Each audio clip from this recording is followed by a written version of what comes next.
ইয়াকুব পয়গম্বর ঘোড়ার পিঠে উঠে পড়ল, বলতেছে আল্লাহ আমি তো অন্ধ, কেমনে যাব? বনিয়ামিন বলে আব্বা জান একটা জামা ভাই পাঠিয়েছে, চোখে মাসেহ করে নেন। জামাটা চোখে মাসেহ করার সাথে সাথে আল্লাহ চোখের দৃষ্টি শক্তি ফিরে দিল। ইয়াকুব পয়গম্বর ঘোড়ার পিঠে উঠে ঘোড়াকে বলে চল ঘোড়া চল। এত জোরে ঘোড়া চালায়া যায়, বনিয়ামিন পিছনে পিছনে যেতে পারে না। ইয়াকুব পয়গম্বর বলে বনিয়ামিন শুধু বলে দে কোন দিকে মিশর আর কোন দিকে আমার ইউসুফ রয়েছে, কোন দিকে মিশর কোন দিকে আমার ইউসুফ রয়েছে। ঘোড়া চালায় দ্রুত গতিতে মিশরের রাজধানীর ভিতরে প্রবেশ করলো। রাজপ্রাসাদে যখন ঢুকেছে 11টা সন্তান পিছনে পিছনে ঢুকেছে। নামার পরে হাতখানা টান করে দিয়েছে ইউসুফ রে। ইউসুফ দৌড়ায় সাব্বাকে জড়ায়া ধরেছে। আল্লাহ ডেকে বলে ইয়াকুব তুমি কত খুশি হয়েছে? ও ইয়াকুব পয়গম্বর বলে আল্লাহ তামাম দুনিয়াতে আমার 60 বছরের জীবনে কোনোদিন আমি এত খুশি হই নাই, আজকে যত খুশি হয়েছি। আল্লাহ ডেকে বলে ইয়াকুব যখন পৃথিবীতে আমার কোন গুনাহগার গোলাম 80 বছর গুনাহ করার পরেও শেষ বয়সে যে আমার কথা মনে পড়ে যায়, ওরা যখন কাঁদতে কাঁদতে আমার কাছে ফিরে আসে, আমি আল্লাহ তোমার চাইতে বেশি আমার বান্দার উপরে খুশি হয়ে যায়। ইয়াকুব পয়গম্বর যখন ইউসুফকে জড়িয়ে ধরেছে, ভাইরা যখন সব ভাইরা 11 জন ভাই তো তাকিয়ে আছে, 11 জন ভাই তো দাঁড়িয়ে আছে। ওরা তাকায়া চিন্তা করতেছে যাকে আমরা কূপে ফেলেছি, বাঘে দিয়ে খাওয়াইছি, এ এখন এদেশের রাজা, যদি ইশারা করে 11 জনের কল্লা ফেলে দিবে। কথা কয় না, কল্লা কেটে ফেলবে। কিন্তু ইউসুফ পয়গম্বর প্রতিদানে কি করলেন? ভাইরা শোনো, কতদিন আর বস্তা নিয়ে নে কেনান থেকে দৌড়াইবে, আমি জানি তোমাদের সাথে আমার দেখা হবে। 11 জনের জন্য 11টা বাড়ি বানায়া রেখেছি, তোমরা বাড়িতে যাও। 11 জন বাড়িতে বসবাস করতে লাগলো। ইউসুফ পয়গম্বর আব্বাকে সাথে নিয়ে দেশ চালাইতেছে। এরপরে কি হয়েছে বলবো কি একটু, না খারাপ লাগতেছে? দেশ চালায় হঠাৎ করে ইউসুফ পয়গম্বর রাষ্ট্রীয় কাজে ঘোড়ার পিঠে সাওয়ার হইয়া দেশের শেষ প্রান্তে চলে এসেছে। যেরকম এটা সীমান্তবর্তী এলাকা, শেষ প্রান্তে যখন ঘোড়া চালায়া যায় লক্ষ্য করে দেখে এই শেষ প্রান্তে একটা ঝুপড়ি ঘর রাস্তার সাথে। ঝুপড়ি ঘরের ভিতর থেকে কে যেন জিকির করে ইউসুফ ইউসুফ ইউসুফ। ইউসুফ পয়গম্বর সামনে গেলেন না, ঘোড়ার লাগাম টেনে ধরলেন, ঘোড়া থেকে নেমে ঝুপড়ি ঘরের সামনে দাঁড়ায় রইলেন। তাকায়া দেখে একটা বুড়ি মহিলা, চোখ তার অন্ধ হয়ে গেছে। বুড়িটা বসে বসে ইউসুফ ইউসুফ জিকির করতেছে। ইউসুফ পয়গম্বর দীর্ঘ সময় তাকায়া চিনতে পারলেন না। ঘোড়া ঘোড়া নিজের রাজপ্রাসাদে চলে আসলেন। গোয়েন্দাদেরকে পাঠায়া দিল, যাও শেষ প্রান্তে একটা ঝুপড়ি ঘরে একটা বুড়ি মহিলা বসে বসে ইউসুফ ইউসুফ জিকির করে, ওই বুড়িটাকে ধরিয়া নিয়ে আসো। বুড়িকে যখন ধরে নিয়ে আসা হলো, ইউসুফ পয়গম্বর বসে আছে, তার বাপ ইয়াকুব পয়গম্বর বসে আছে। বুড়িকে সামনে দাঁড় করায়া দিল। বুড়ি অন্ধ মহিলা, এরকম এরকম করে। ইউসুফ পয়গম্বর যখন বুড়ির চেহারার দিকে তাকাইছে, সাথে সাথে বুড়ির চোখের দৃষ্টি শক্তি ফিরে এসেছে।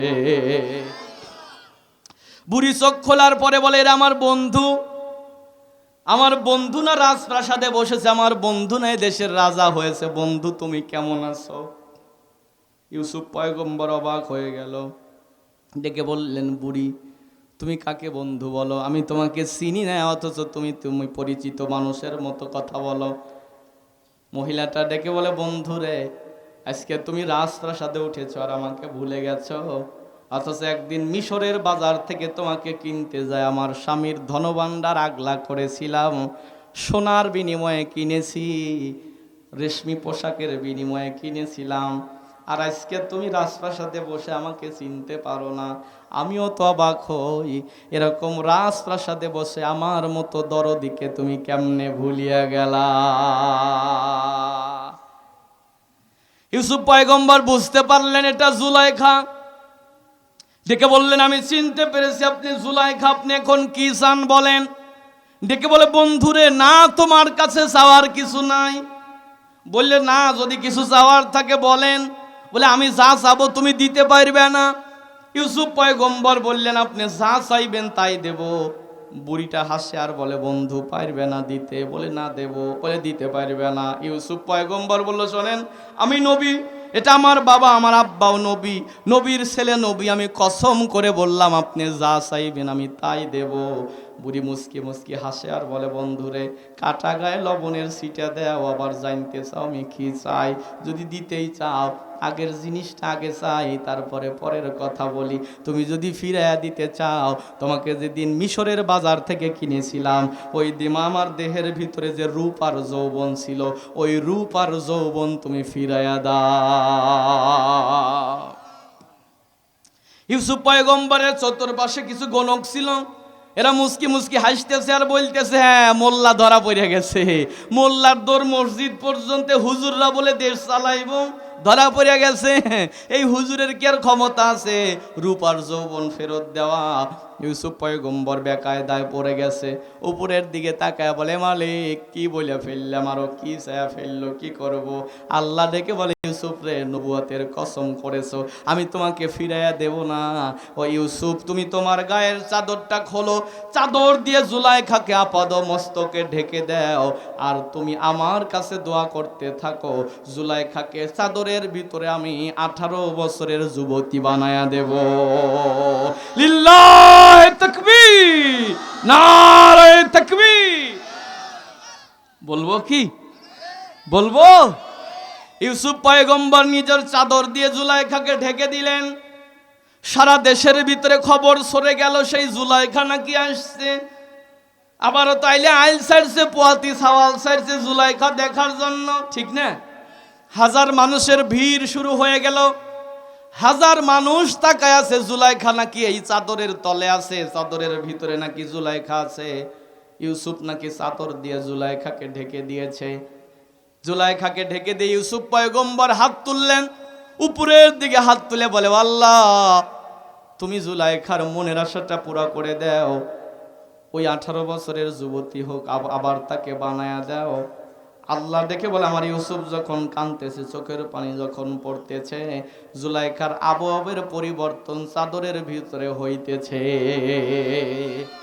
মোনাজাত যখন শেষ হয়ে গেল, আল্লাহ ডেকে বললেন, ইউসুফ তুমি জুলাইখার মাথার ওপরে চাদরটা চিমটি কেটে ধরে এক টান দিয়া চাদর উঠাইয়া ফেলো, তারপরে তুমি আমার কুদরত দেখো।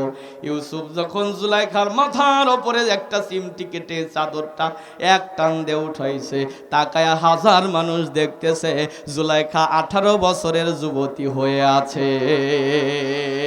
ইউসুফ পয়গম্বর তাকানোর সাথে সাথে মুখটা ফিরিয়ে নিলেন, চাদরটা গায়ে নিয়ে যখন সিংহাসনে বসেছে, ইয়াকুব পয়গম্বর মুস্কি মুস্কি হাসে, মানে বাপ হাসতেছে। ইউসুফকে ডেকে বলতেছে, বেটা পাত্রী কিন্তু পছন্দ হয়েছে। আব্বা আপনি কোন কি? আপনি জানেন মহিলা আমাকে কি করেছিল? আব্বা বললেন, বেটা পছন্দ হয়েছে আমার।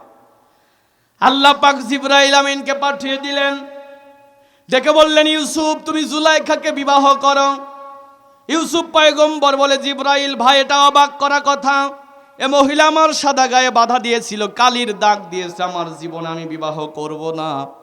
আল্লাহ ডেকে বলে, ইউসুফ রে তুমি জানো না, জুলাইখা তারপরে অনুতপ্ত হৃদয় নিয়ে এত কান্না করেছে, আর জুলাইখার যে সম্পদ তার কাছে ছিল, শুধু তোমার নাম ধরে ধরে দান করতে করতে সব সম্পদ ফুরিয়ে ফেলছে। শেষ জীবনে জুলাইখা ভিক্ষা করিয়া খাইছে, ভিক্ষা করিয়া টাকায় না, সে টাকাও দান করছে, আর বলছে, আল্লাহ আমার ইউসুফকে দেখে রাখো, আমার ইউসুফকে দেখে রাখো। জুলাইখা তোমার জন্য জীবনে যে কাদা কেঁদেছে, জুলাইখার চোখের পানি যদি একত্র করে দেখাতে পারতাম, পুরা মিশরের সব মানুষকে জুলাইখার চোখের পানির ওসিলায় মাফ করে দিতে পারতাম। আমি জুলাইখাকে মাফ করে আবার যুবতী বানায়া দিয়েছি। ইউসুফ রে তুমি জুলাইখার সাথে বিবাহ বন্ধনে আবদ্ধ হয়ে যাও। হাত তোলেন, লিল্লাহে তাকবীর, নারে তাকবীর। আল কোরআনের আলো, লিল্লাহে তাকবীর। হাতটা নামান। আল্লাহ পাক দেখিয়ে দিলেন, এ যুবক তুমি তোমার যৌবনকালের গরম দেখাও। তোমার যৌবনকাল কতদিন? আজকে 30 বছর, সামনে 35, তারপরে 40, তারপরে আর বেল নাই, কথা কয় না। কিন্তু যখন মানুষ জান্নাতে যাবে, আল্লাহর হাবিব বলেন অটো স্ক্যানিং মেশিন লাগানো থাকবে। এই মেশিনের ভিতর দিয়ে জান্নাতে ঢুকতে গেলে 80 বছরের বুড়া 22 বছরের যুবক হয়ে জান্নাতে ঢুকবে। জান্নাতে চুল পাকবে না, দাড়ি পাকবে না, দাঁত পড়বে না, শরীর কোনোদিন খারাপ হবে না, জান্নাতের মধ্যে চেহারার সৌন্দর্য নষ্ট হবে না। নবীজি বলেছেন 80 বছরের বুড়া 22 বছর হয়ে যাবে জান্নাতের ভিতরে ঢুকলে, আর 80 বছরের বুড়ি জান্নাতে ঢুকলে 18 বছরের ছুরি হয়ে যাবে।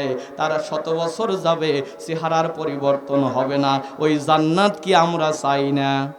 সারা সারা কাঁচাই 2 হাত তুলে আল্লাহকে দেখাই, লিল্লাহে তাকবীর, নারায়ে তাকবীর। ওই জান্নাত আমরা চাই। হাতটা একটু নাড়া দেই, বাম হাত নামায়া ডাইন হাত একটু নাড়াই, বলেন আল্লাহ কবুল করো। আল্লাহ জান্নাতে আমাদেরকে জান্নাতের মালিক বানাও, পড়ি আমিন। প্রশ্ন আপনাদের কাছে, ভোলাহাটবাসী, আমার কথা বুঝতে কি সমস্যা হয়েছে? তাহলে জবাব দেন। জুলাইখার মনের আশা আল্লাহ পুরা করেছিল একটা কারণে, জুলাইখা ইউসুফের জন্য দান করেছিল। জান্নাত যদি আমরা পেতে চাই, আল্লাহর জন্য কিছু খরচ করা লাগবে কি না? এবার কারা চান এখন হাত তোলেন, এবার নারা দেন, বলেন আমিন। আমরাও চাই জান্নাত পেতে, আল্লাহর জন্য কিছু খরচ করা দরকার আছে না নাই? তাহলে একজন মানুষও উঠবেন না, আমি মুসাফির মানুষ, আপনার জন্য দিল থেকে দোয়া করব। হাতটা একটু পকেটে দেন, আল্লাহর জন্য, রসুলের ভালোবাসায় যে যা পারেন একটু দেন তো বাপ, দেন। একজন মানুষ